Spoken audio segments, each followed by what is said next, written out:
This is an example of how to find domains of various functions algebraically. We're going to start with the simplest functions. So our goal is to find the domain. We're going to use interval notation in the answers. Functions that look like this, f of x equals 2x squared plus 5x minus 4. Now, this function does not have a denominator with a letter in it. It doesn't have a square root or a fourth degree root.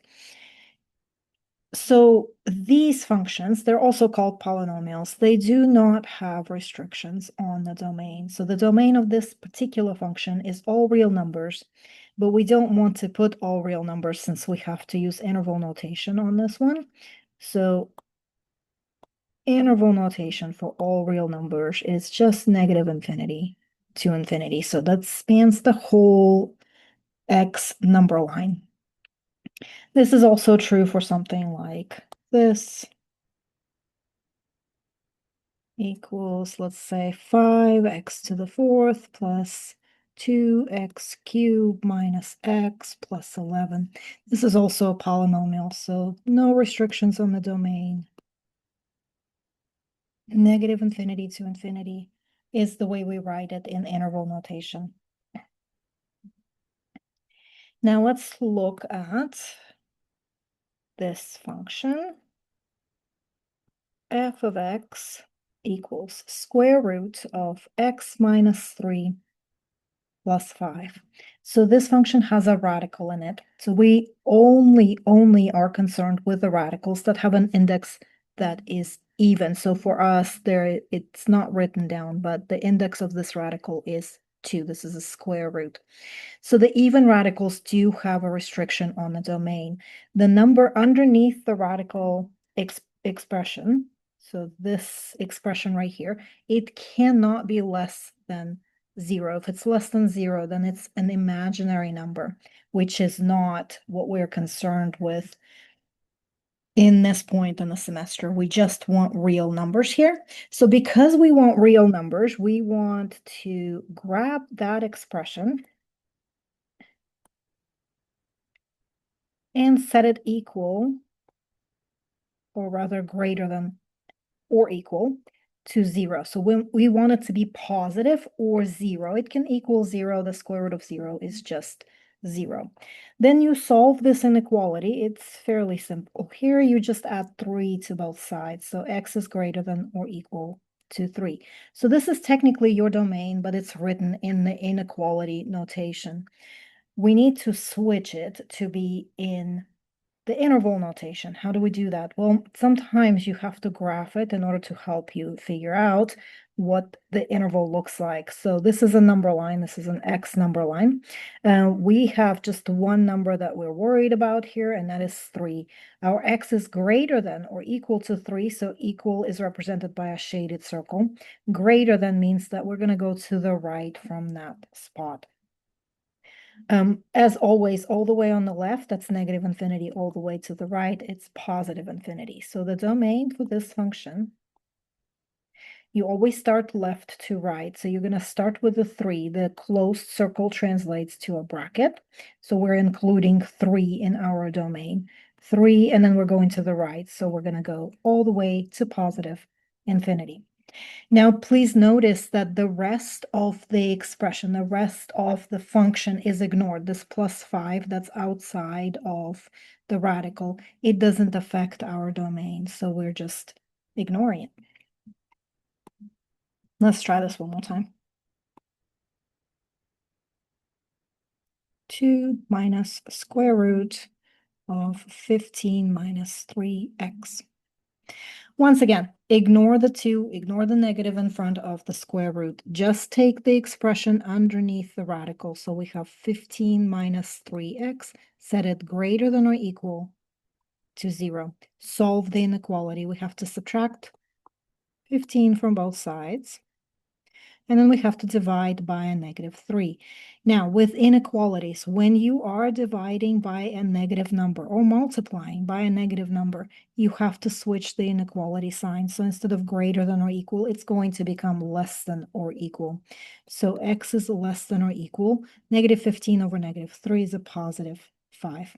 Again, if you need a number line to help you determine the domain, how to write the domain, you can use the number line. Equal sign, so closed circle, there's your 5. Less than means we're going to go to the left from the 5. -infinity, infinity. So the domain for this function, left to right, it would start at -infinity. Infinities always have parentheses on them because we can't touch it. It's a concept, not a number.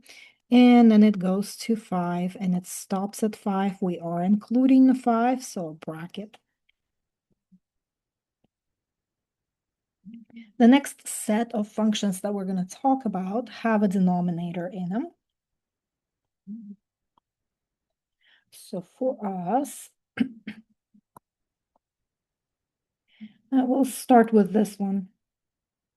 2x divided by x squared minus 49.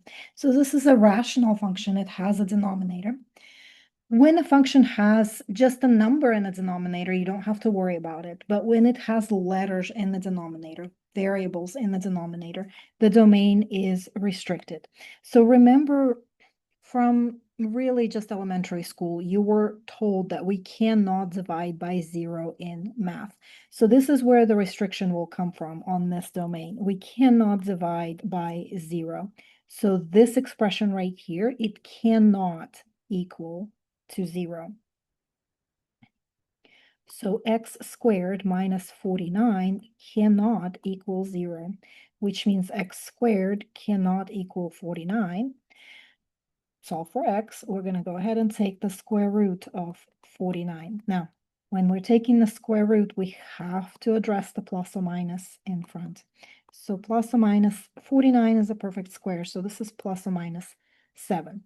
So x cannot equal -7, and x cannot equal 7. Now, that is the answer for your domain, but it's not written in the interval notation. So let's go ahead and translate this into the interval notation. Number line to help us. -7 will be excluded. 7 will be excluded. So the open circle means we're not taking these numbers. Everything else, so really absolutely everything else on the number line is okay. So we can do this interval, we can do this interval, and we can do this interval. So this visually tells you that your answer should have 3 intervals in it. So we start left to right, left, -infinity. Then we stop at -7. -7 has to be excluded. We use parentheses to exclude a number from the domain. Unioned with, open the parenthesis, we start in the same spot, -7, then go to 7, unioned with, start at 7, and go all the way to the right to infinity.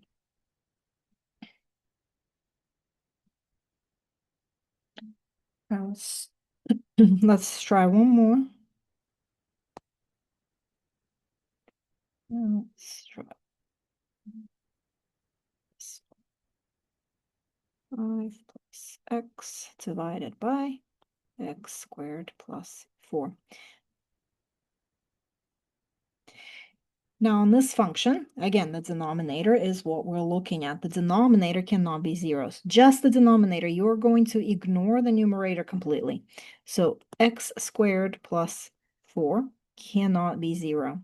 That means that x squared cannot equal -4, which means that x cannot equal plus or minus the square root of -4. Now, let's pause for a second. The negative underneath an even radical means that our answer here is not real. Because our answer is not real,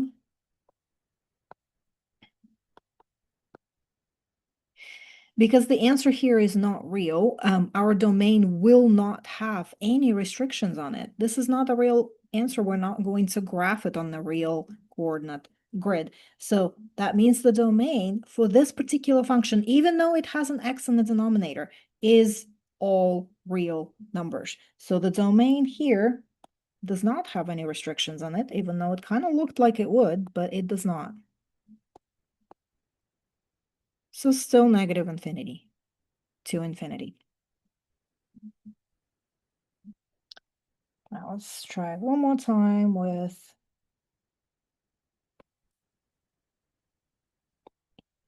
with a different function that maybe does have a restriction. Equals, let's do 6 here, and let's do x squared. 6.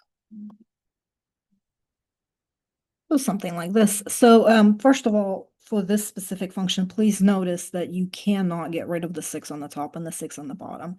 The 6 on the bottom is attached to the x with a minus sign, so you cannot simplify it. So just leave it just like that. So once again, we have a variable in the denominator, so we're going to have to look at this denominator. It cannot equal 0. So x squared minus x minus 6 cannot equal 0. We're going to factor this. So two numbers that multiply to negative 6 and add to negative 1, 3 and 2. 3 would have to be negative, 2 would have to be positive. Then solving this for x, that means x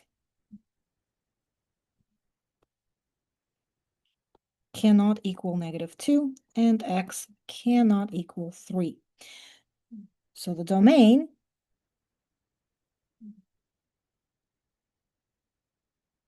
start with the leftmost number, that's negative infinity. We go to negative 2. We exclude the negative 2 with a parenthesis. Then we take the interval between negative 2 and 3. So from negative 2 to 3, again, parenthesis, and then start at 3 and go all the way to the right to infinity.